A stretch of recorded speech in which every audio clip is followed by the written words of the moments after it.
La hora de Maquiavelo.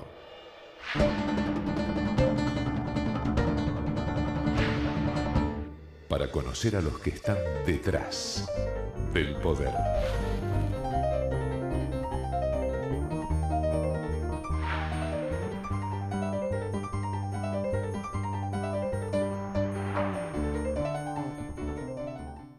Hola, ¿qué tal? Buenas noches, bienvenido a esta nueva Hora de Maquiavelo. Usted ya sabe, ¿no? Este es el espacio en el que, bueno, desde hace ya casi 13 años estamos tratando de mostrarle ese panorama único de la televisión argentina que, bueno, muestra cómo hacen, cómo trabajan, cómo piensan los maquiavelitos, ¿no? Bueno, que no son otra cosa, por supuesto, que consultores, asesores de imagen, voceros, que trabajan para empresarios, para políticos.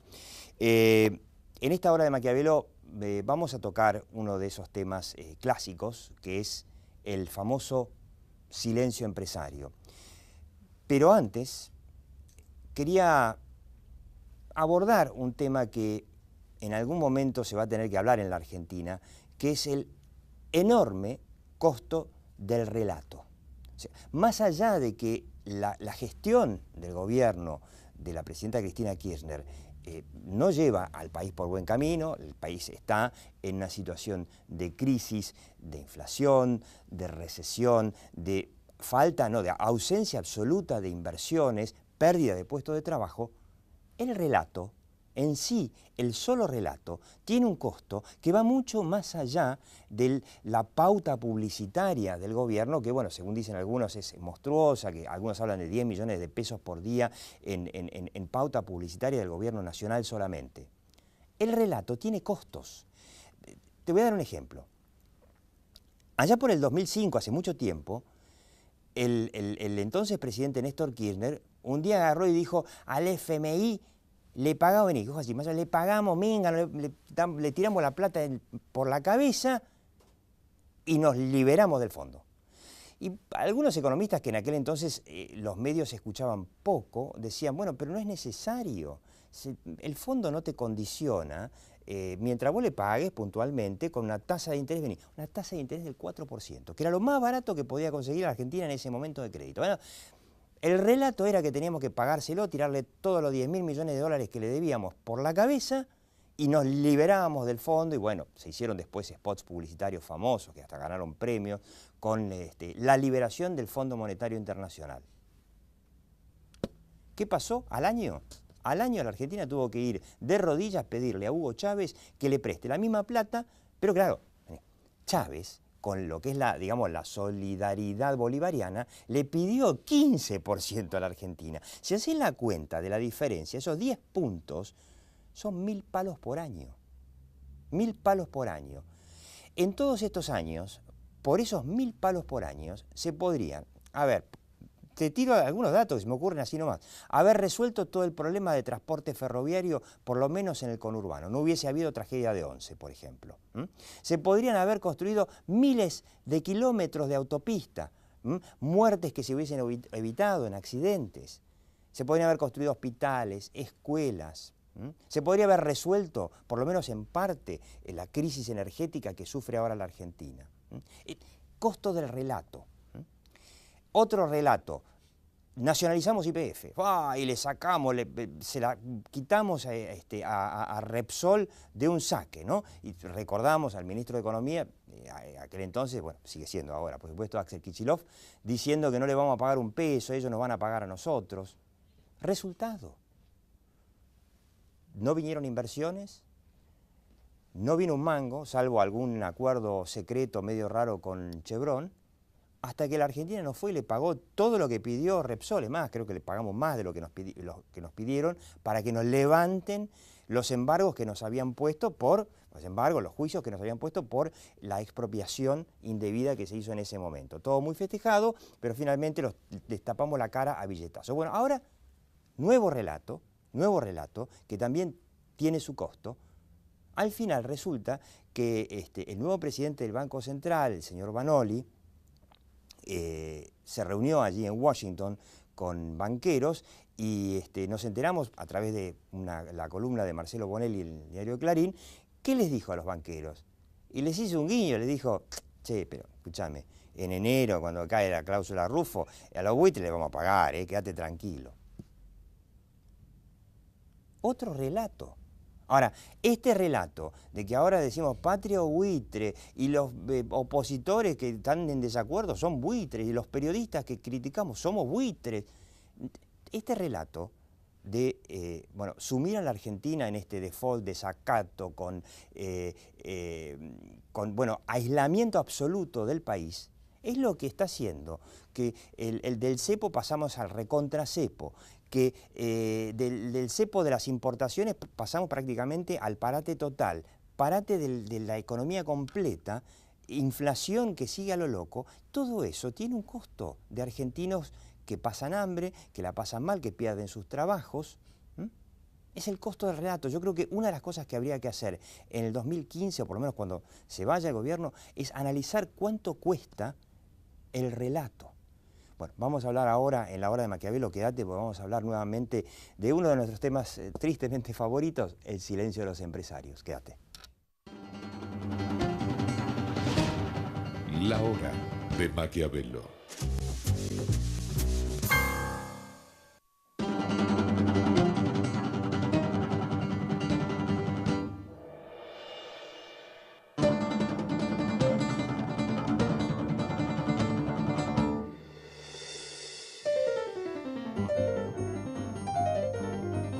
Aprender es mucho más que estudiar.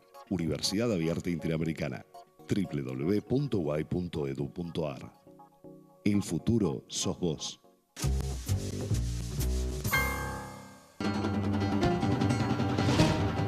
La hora de Maquiavelo. Bueno, le digo ya con quién estamos.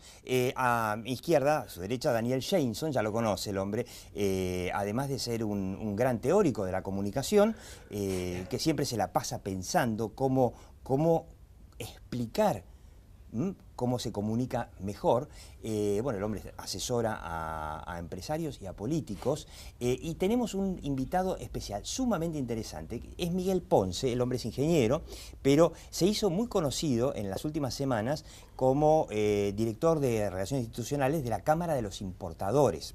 En la Argentina, hay un tremendo problema con el cepo cambiario, que el cepo cambiario obliga a... Ya inventaron estas cosas de las famosas de JAI, que hace que sea muy complicado y muy difícil, muy engorroso importar en la Argentina, pero ahora ahora que se acabaron los dólares, se están limitando cada vez más, y a Miguel Ponce lo hemos escuchado mucho, acá tenemos al personaje finalmente, haciendo algo que no hacen sus colegas empresarios, que es explicar que todo esto, no sé si supongo que estarás de acuerdo, está llevando a donde estamos ahora, a una Argentina en recesión, a una Argentina en inflación, a una Argentina donde no entra un dólar, ni que se equivoque el camino.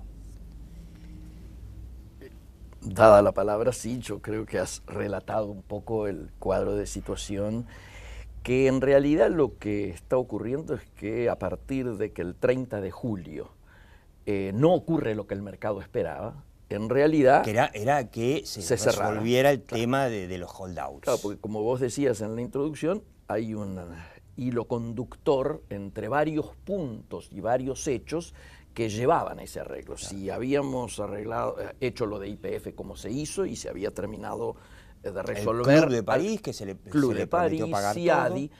La corrección de las estadísticas, inclusive hacia atrás de las exportaciones, o sea, algo que era un planteo, ¿no es cierto?, de la comunidad internacional y no solo. El punto que quedaba posiblemente era el más barato, el más chico, que era el del cierre de los holdouts. Al no ocurrir esto, quedamos obviamente fuera de los mercados de financiamiento internacional, pero sobre todo lo que se hizo fue agudizarse las peores tendencias que venían de la etapa anterior, de comienzo de año. Nosotros a comienzo de año, ¿qué pensábamos? Que íbamos a tener un año inflacionario y un año recesivo. Pero ¿cuánto iba a ser la inflación? Los pronósticos te hablaban de una caída de un 1 punto. Así es, un 1, un 1,5, los más, diríamos, preocupados, y de una inflación de un piso alrededor del 30. ¿Qué ocurrió después del 30 de julio?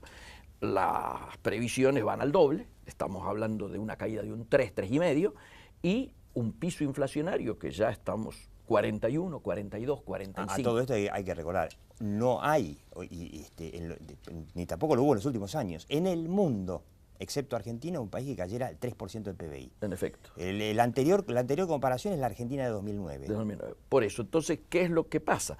De aquella situación que los economistas denominan estanflación, o sea, estancamiento con inflación, pasamos, agravadas las cifras, a recesión, un grado más agudo, ¿no es cierto?, en la gravedad de la situación, con más inflación. Y esto, lógicamente, ha generado que, a partir de que no se vuelve a los mercados de financiamiento internacional, salvo esta noticia que vos acabas de dar, que obviamente sí implicaría volver a los mercados internacionales y que nosotros deseamos que ocurra lo antes posible. ¿Por qué? Desde la importación deseamos esto, porque como queda claro, si no estás en las fuentes de financiamiento internacional, la única fuente genuina de divisas que queda es el superávit de la balanza comercial. De hecho, explícitamente la presidenta en la bolsa, cuando se cumple el último aniversario de la bolsa, nos dice: vamos a defender a rajatabla el superávit de la balanza comercial. ¿Qué nos está diciendo? Ese día se cumplían 9 meses, ahora ya llevamos 10 meses de caída continua de las exportaciones. De las exportaciones. De las importaciones igual, por lo tanto, pero al decirte que va a defender a rajatabla el superávit, te va diciendo, si siguen cayendo las exportaciones, habrá que seguir apretando las importaciones. Esta es la situación. Y el problema es que una de las cosas que explicaba Miguel Ponce en las varias radios donde yo lo escuché, y lo hacía muy bien, o sea, es un vocero muy claro, muy explícito y muy entusiasta, es que en todo lo que produce la industria nacional, hasta el campo, depende de las importaciones. Esto pasa acá y pasa en todo el mundo, pero en la Argentina particularmente, porque esto no es Estados Unidos donde se produce casi todo. Acá todo lo que se produce lleva cosas importadas. El caso más extremo, esto lo mencionaba Miguel Ponce, por eso me pareció un caso, un vocero prácticamente paradigmático para este momento en la Argentina, es la industria de Tierra del Fuego, donde todo es importado y no se fabrica absolutamente nada. Se montan 3 o 4 cosas, se le pone en la industria argentina, pero el 99% de lo que sea es importado. Diego, por eso cuando muchos hablan de que se marcha hacia el modelo bolivariano, en términos económicos no tiene nada que ver. En términos políticos puede tenerlo y es discutible, pero en términos económicos, la matriz importadora de Venezuela no tiene nada que ver con la nuestra. Allá el 90% de lo que entra es productos finales. Claro, acá el 90% de lo que entra son insumos. El 90% de lo que entra son insumos. Absolutamente, son insumos ¿para qué? Para la industria, para el campo, para la infraestructura de servicios públicos y privados, y de ese 90%, el 80% entra para actividades que producen para el mercado interno y para la exportación. En el último día de la exportación, Dante Sica impactó a los propios exportadores diciéndoles, señores, el primer proveedor de la exportación, el primer proveedor de la industria nacional son las importaciones. Claro. Por lo tanto, afectar esto, cada vez que aparece una medida como las que han aparecido en las últimas horas, que de manera, yo diría, ostensible afectan a las importaciones, estás afectando la producción nacional, estás afectando el trabajo nacional, las exportaciones. Acá está claro que la caída de las exportaciones no se la podemos achacar a esto, pero sí, en algún momento nosotros mirábamos con curiosidad que un pequeño ingrediente que hacía caer las importaciones era que muchos insumos no habían llegado en tiempo y forma para cumplimentar exportaciones ya comprometidas. El principal motivo, obviamente, es la caída de la demanda.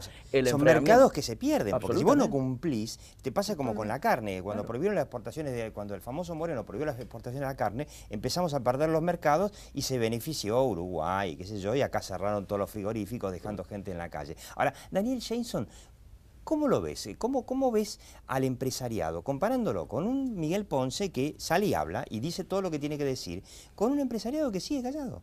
Por lo menos yo lo veo callado. Yo me acuerdo que mi abuelo decía, cada uno es dueño de lo que calla y esclavo de sus palabras. Y a mí me parece que esto que vos dijiste, el problema que tiene el relato hoy de sostenerlo, tiene que ver con las palabras que fueron sostenidas años atrás. Y también esto del dueño de lo que calla es que los empresarios se tienen que hacer cargo también de su silencio anterior, porque esta bonita bestia que tenemos hoy, armada, que es esta realidad argentina, quiero decir, también es fruto de su silencio. Claro. Yo me acuerdo que vos me eso invitaste, es para ponerle un replay. Eso es para ponerle un replay, replay, porque eso me parece muy importante. Que si llegamos hasta acá, no es solamente porque a Cristina se le ocurrió llegar hasta acá, sino porque también hubo un empresariado que durante 10 años no dijo nada. Diego, vos me invitaste hace, yo no recuerdo bien si 3, 4 meses, y era el mismo tema, el silencio de los empresarios. Está en YouTube. Quiere decir que esto lo venimos arrastrando de hace muchos meses atrás. A mí me parece que todos nos tenemos que acercar. Toda una década ganada. Sí, claro que sí, claro que sí. Entonces, ¿cómo lo veo? A mí me parece que lo que estamos hablando todos acá, y no me quiero poner en teórico, no es otra cosa más que emergencia sistémica. Digamos, cuando vos tocas una cosa del sistema, se te mueven todos los elementos del otro sistema.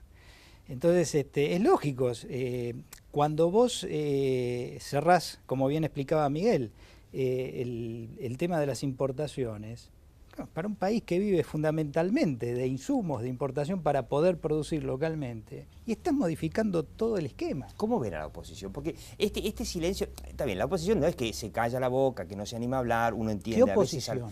Claro, esa es la pregunta, ¿qué oposición? Esto es como una pareja, ¿no es cierto? Las culpas son compartidas. Que estemos donde estemos... No es solo culpa de Cristina. Absolutamente. El 50%, diría yo, como en una pareja, de que se haya llegado a esta situación, también lo tiene la oposición. Es decir, permanentemente uno está esperando ante tal hecho, ante tal situación, ¿qué se va a decir? ¿Qué se dice desde quienes marcan la agenda, que obviamente es la presidenta y obviamente es el gobierno, hasta qué va a decir la oposición como situación alternativa? Está claro que al Congreso se le puede pedir solo exclusivamente lo que sus números representan. No podemos pedirle a la oposición que frene determinadas leyes, porque los números son los números. La oposición está en minoría. Sería no entender la génesis del sistema democrático. Pero sí se puede hablar en minoría dentro de las cámaras con una voz fuerte. De hecho, en muchas circunstancias recordamos históricos debates, y la gente recuerda históricos debates de posiciones minoritarias. Y yo les pregunto, ahora vamos a un cortecito, yo les pregunto, cuando el debate no sirve porque el gobierno no quiere escuchar, esto pasó con el Código Civil, por ejemplo, donde la oposición directamente, ahí me parece que estuvo acertada, a mi juicio, hay muchos que lo criticaron, yo creo que estuvo acertada, cuando se votó este polémico Código Civil, la oposición y ahí fueron realmente todos, se fueron del recinto, los dejaron al oficialismo que la votara solo. Pero en general el gobierno no quiere escuchar, no le interesa.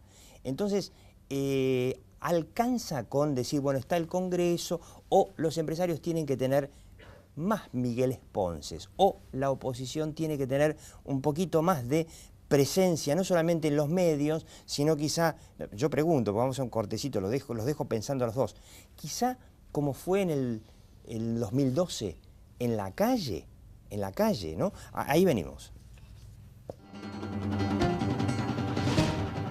La hora de Maquiavelo.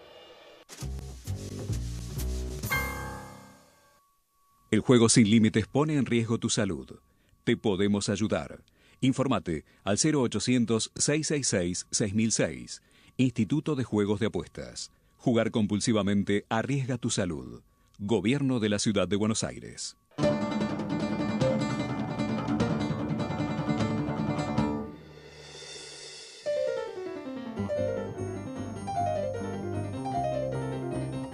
Cuidar el medio ambiente y contribuir a resolver los problemas de las comunidades en las que operamos son los pilares de nuestra política de responsabilidad social empresaria. Cresud, nuestro valor es la tierra. ¿Sabías que en la legislatura podés visitar el vestidor de Evita, tal cual lo usaba? Legislatura de la Ciudad Autónoma de Buenos Aires. Monumento Histórico Nacional. Tu voz en la ciudad.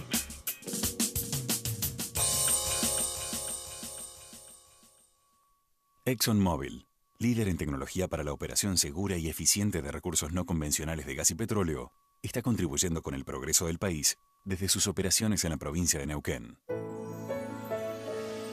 El mundo necesita compartir más momentos mágicos. Alimentalos con Arcor. Crecer es brindar oportunidades. Crecer es motivar el desarrollo de la gente. Crecer es promover la cultura y el deporte. Queremos seguir creciendo junto a vos. Banco Ciudad. Te quiere ver crecer. 0822 20400. bancociudad.com.ar.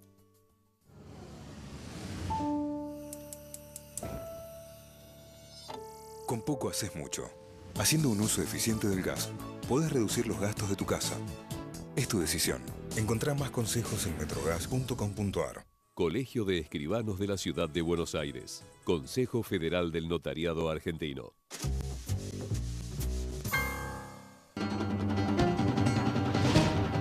La hora de Maquiavelo. Bueno, la pregunta, ¿no? Es la oposición, y esto incluye, aunque no sean de la oposición, a los empresarios que están en estos momentos en una situación crítica económicamente en Argentina. ¿Les conviene seguir siendo protagonistas, mirar el panorama desde afuera, la ñata contra el vidrio, o participar? Porque la oposición no se la ve tampoco muy activa. Además, déjame que te diga algo, Diego. Me parece que la oposición, si no cambia esta mecánica, mal le va a ir al próximo gobierno, sea el que sea, porque esta estructura de mayorías creo que va a estar más que vigente. Bueno, se supone que el gobierno, si las encuestas que están acertadas que están dando, que el gobierno difícilmente sacaría mucho más del 30%, eso falta un año, es muy poco probable que el kirchnerismo mantenga la mayoría en el Congreso, ¿no? Pero hoy, a una situación en donde se está parando completamente la economía, los pronósticos son sombríos, el país lo están llevando a andar sabe dónde, y los empresarios, la oposición, ¿no tendrían que empezar a opinar un poquitito más? Sí, a imitarlo a Miguel Ponce, digo. Gracias, Diego. No, yo quiero, digamos, recordando viejos tiempos de estudio, desdramatizar la situación. ¿Qué quiero decir? Yo reconozco que, lo decía en Chile, ¿no es cierto? No estuve hace muy poco porque la preocupación allí, precisamente por el momento económico argentino, era fuerte, y me invita el gobierno chileno a través de Expo Chile a explicar cómo venía el asunto y por qué hay que cuidar Chile, porque el mayor superávit comercial en cualquier balanza la tenemos nosotros con Chile, tenemos 1.000 millones a favor. Mirá, entonces, bueno, 1.000 millones a favor 1.000 millones a favor con Chile, así que hay que cuidarlo. Entonces, yo decía ahí, y claro, me miraban como un loco, yo soy tremendamente optimista en el largo plazo. ¿Por qué? Digo, no es solo por vaca muerta, por las condiciones internacionales, porque estamos en un barrio privilegiado del mundo, porque además seguimos encontrando distintos vacas muertas en el sur del país, etcétera. Hay mucho, la minería todavía no ha empezado a mostrar su verdadero potencial, es decir, el tema es si somos capaces de elaborar políticas de Estado a partir de ahora que permitan precisamente no perder una oportunidad histórica más. Este es un poco el tema. Entonces, si bien soy optimista en el largo plazo, tengo también que ser muy sincero y decir que estoy muy preocupado por el corto. Particularmente, si damos por sentado que en enero va a haber arreglo, vamos a tener que atravesar estos 3 meses de desierto con una sola cantimplora, que quede claro. Ahora, ¿qué implica esto? Las últimas medidas están amenazando fuertemente la posibilidad de continuidad de la producción en la Argentina. Y esto ya se nota, se cuantifica no solo en que septiembre, a lo mejor es el mes de más caída del máximo que fue agosto, 20% de las importaciones, 12% de las exportaciones, dicen que los números de septiembre vienen peor, y hecho que vamos a saber en los próximos días, porque siempre dan a fin de mes las estadísticas del mes anterior, sino que además esto ya se paga en mano de obra. A ver, que un secretario de una CGT, está bien, es de su gremio, ¿no es cierto?, tenga que viajar a Tierra del Fuego porque hay 3.000 de sus afiliados que están en la picota, más la situación que se está viviendo en Córdoba, particularmente en el aparato industrial, ¿no es cierto? Ahí hay mucha industria automotriz. La metalmecánica, el tema automotriz, etcétera y demás. Y esta nueva política de cuotificación, diríamos, de la resolución de los problemas, ¿por qué digo lo de cuotificación? Porque no alcanza a resolverlo, sino que alcanza a... Hay problema en la industria automotriz, porque estamos debiendo de los 5.500 millones que se deben en el Banco Central de importaciones ya efectuadas y no pagadas, la mitad corresponde a la industria automotriz. Llamamos a la industria automotriz porque dejan de empezar a llegar insumos y por lo tanto se pagan las plantas. ¿Y qué hacemos? Cuotificamos, le damos 100 millones por mes, que no es ni la cuarta parte de lo que necesita la industria automotriz. El segundo elemento deudor de estos 5.500, el segundo sector, son las armadurías de Tierra del Fuego. El 25% de la deuda es con las armadurías. Los demás se dividen entre el resto de los mercados. Llamamos a los muchachos de la armaduría y les decimos, les damos 120 por mes. Claro, no va a haber teléfonos celulares con Tampoco eso. Alcanza. Y a ver, Daniel Jason, que lo veo para terminar, perdón, me está volviendo, tengo que mostrar acá el libro en el que está trabajando, que lo vamos a ver cómo es, su nueva teoría de comunicación, 3GRCO, la tercera gran revolución de la comunicación en las organizaciones. Bueno, nos la va a explicar después Daniel Jason, pero mientras tanto, ¿qué tienen que hacer los empresarios? Tienen que hacer como los importadores, que tienen un vocero que está alertando a la sociedad, a la política de lo que está pasando, o trabajar silencioso como venían hasta ahora. ¿Qué les recomendaría para cerrar? En este estado actual, la verdad que no hay mucho para hacer. Digamos, no podés recuperar el tiempo perdido más que tender, desde mi punto de vista, ¿no? las redes para la Argentina que está por venir. Pero falta un año, mirá que en un año quedamos todos en la calle, estamos todos en la lona. Claro que sí, pero lo cierto es que nadie se va a jugar justamente en este año tampoco a perder la poca posición que pueden tener hacia el gobierno. Yo creo que hay que van a seguir haciendo buena letra, pórtate bien, no hagas olas. Yo creo que hasta que no esté bien en claro, hasta que no esté bien en claro cuál es el camino que vamos a transitar en el próximo gobierno, yo creo que los empresarios no van a hacer una apuesta muy grande. Pero entonces deberían seguir callados con la cabeza debajo de la arena. Yo estoy hablando de la moderación, no estoy hablando del silencio. El silencio, por supuesto que no, eso lo vengo diciendo desde siempre, que el silencio es nocivo. Pero sí, claro que hay que tener mucha moderación con las posiciones que uno toma, la virulencia con lo que uno expresa sus posiciones. Y eso sí creo que van a tener cuidado, y lo deberían tener. Yo lo que recomendaría es que las empresas, está bien, los empresarios no van a salir a hablar porque tienen miedo a las represalias, pero que busquen otros Migueles Ponce. Mira, acá lo tiene, a ver si la cámara lo puede tomar, que busquen otros Migueles Ponce. Ya nos vamos, Miguel. Quiero decir que no lo tengo contratado para los muchachos que están viendo. Pero que debe haber otros. Pero perdón, Miguel no es una persona virulenta. Expresó su lo único que ha hecho es explicar lo que está pasando. Y además porque me parece que sí habría que clarificar al conjunto sea de colegas, sea de los escuchas, que me parece que está habiendo un criterio, o ha habido un criterio equivocado, de pensar que callándose obtienen cosas. Claro. Si uno, en cambio, tiene la coherencia de las cosas que le dice a los funcionarios, que son autoridad de aplicación de uno, es la misma que le dice a la sociedad explicándole. Este es el tema, la coherencia. Y esto es lo que me parece importante. A los empresarios hay que recordarle el famoso poema que no era de Brecht, sino del famoso Pastor Niemöller, que es la clásica de, fueron por los judíos, como no era judío no me preocupé, fueron por los comunistas, como no era después al final fueron por mí. Y no quedó nadie para defenderme. Miguel Ponce, vocero de la Cámara de los Importadores, interesante para estudiarlo, un vocero empresario que sí habla, y Daniel Jason, le prometo que en la próxima vamos a explicar su nueva teoría de la comunicación organizacional, sumamente interesante, y yo le digo, chau, hasta la próxima hora de Maquiavelo.